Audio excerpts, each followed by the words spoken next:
got brown hand. Oh, Yeah, bro. the one on this come up. In today's exciting episode, we see if we can get a scissor lift. Well, we get the scissor lift up here, it's right there. I was going to pretend that we... And I do a little bit of finishing on the way here. Enjoy.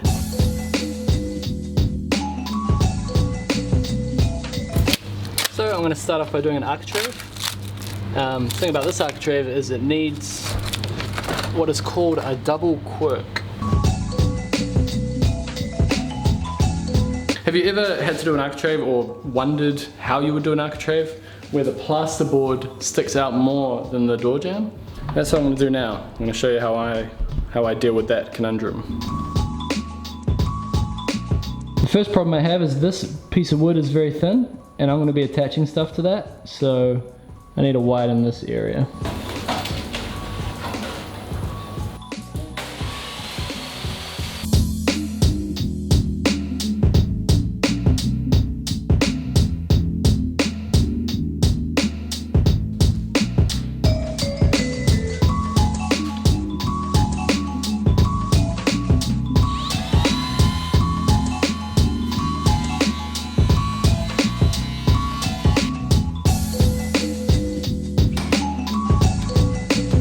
Now that I've got something more substantial to nail to, I measure from the plasterboard back to there. And I've already done that, and it varies, the measurements vary. Up here it's 12 mil, and down there it's 10. Up there it's 12, down there it's 8, and about 10 in the middle. So if it's like 12 to 10, like it is on that side, I generally would go with 12, and then tweak the architrave a little bit, or I'll try and plane it, but I kind of want to avoid that if I can. Yeah, the parking wardens are back.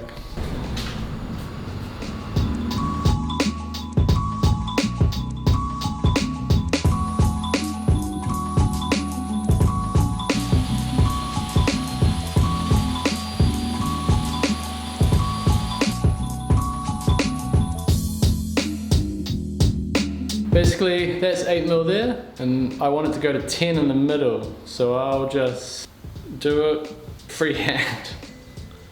I know it seems a bit rough, but when you've been building for years, it feels like you have a sort of sense of distance just from your hands, and it's not completely scientific where it's going, you know, like I can be forgiven for a mil or two here and there. So yeah, using my finger just to create a line there. It's not perfect, but just a bit of a guide for the planers.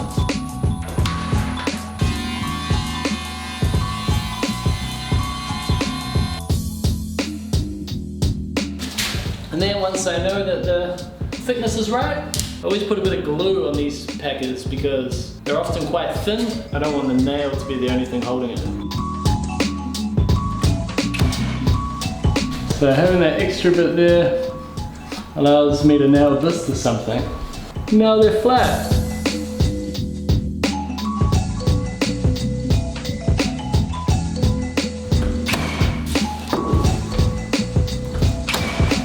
Alright. Now I've got a flat surface to put a normal architrave on. And I mentioned a quirk earlier. A quirk is literally just this. That's the jamb, and then it steps in to another piece of wood. The step in is the quirk. I don't know why it's called a quirk, but the reason we put it there is if we tried to make this flush with this and then painted it, the line would show. So rather than trying to hide a line, we accentuate the line. Let's put the architrave on and get out of here. I've got to go to the school and look at that leaky roof.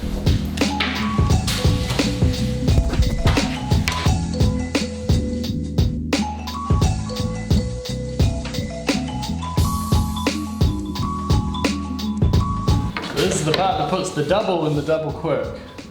Now we've got two.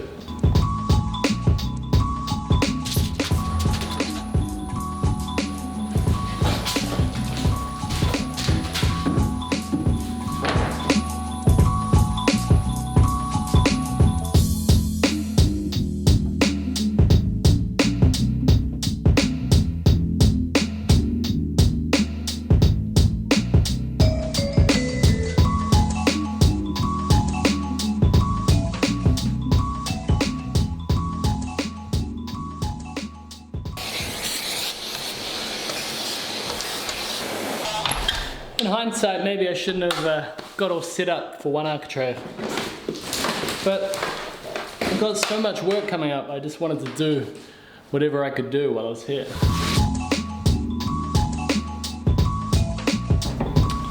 Time to go back to the school.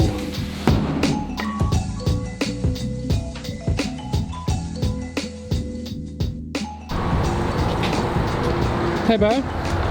Bro, you're ruining my me time, bro. Hey, bro. How's it going? Yeah, good. So the room that we're planning to work in today, or at least take the lift up to today, it's not available right now, probably for another hour. So yeah, why not come down to the harbour bridge and have an extended smoko break.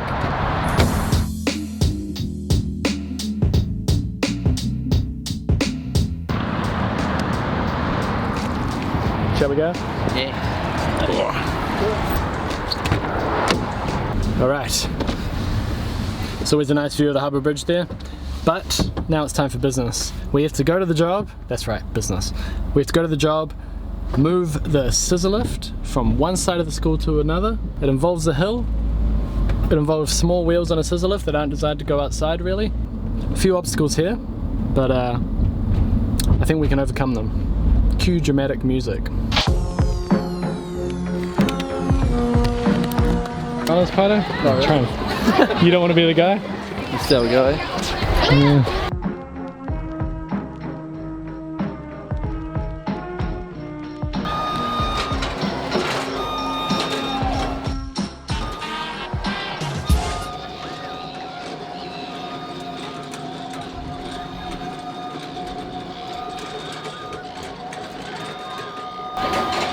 So far so good, but we're getting up to a steeper part here. And this is the part we were concerned about. Got the footpath here.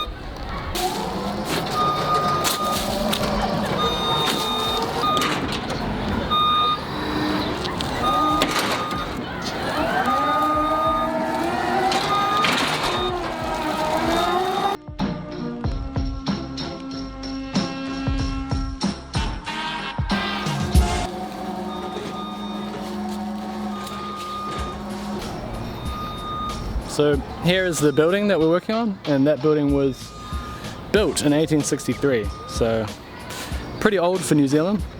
I know in UK there's nothing, but hey, it's a historic building here. This is our last obstacle. We have to get it up here and turn it into here, and then we can access the ceiling damage inside.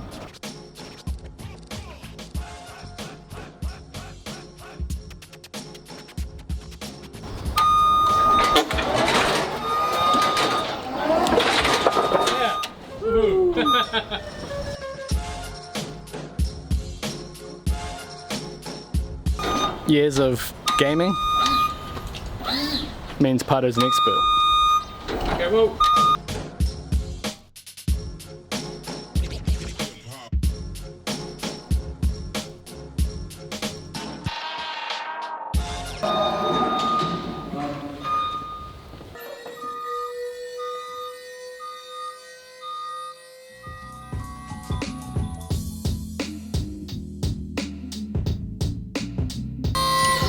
So you said crack where, like right behind you?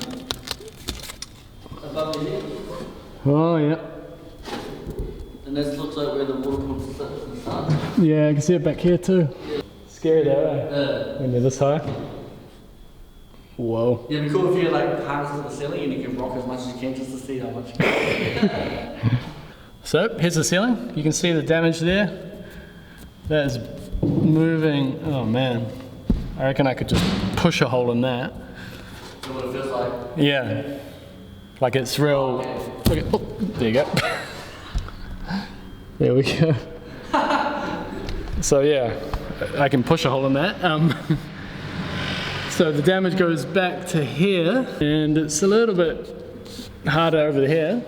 Okay, so we know that this general area, and it's not a surprise because if you look at how it looked yesterday when we're in the roof, you can see why it would be soft.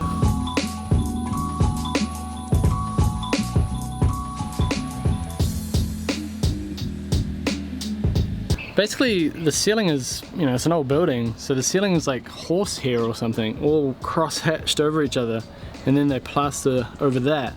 So it's almost certain that it's going to create quite a mess. I'm gonna have to buy some disposable overalls, I think.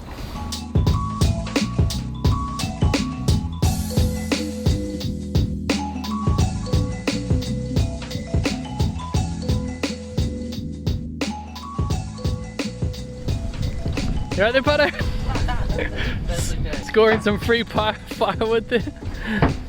Bro, there's heaps, eh? I'll just come back with a trailer because there's just so much of it. Nice. Oh, there we go. Shelley's got a massive log as well. Nice guy, eh? Yeah. Mate, you're making Potter's day. You get this one burning, man, you'll be warm all night.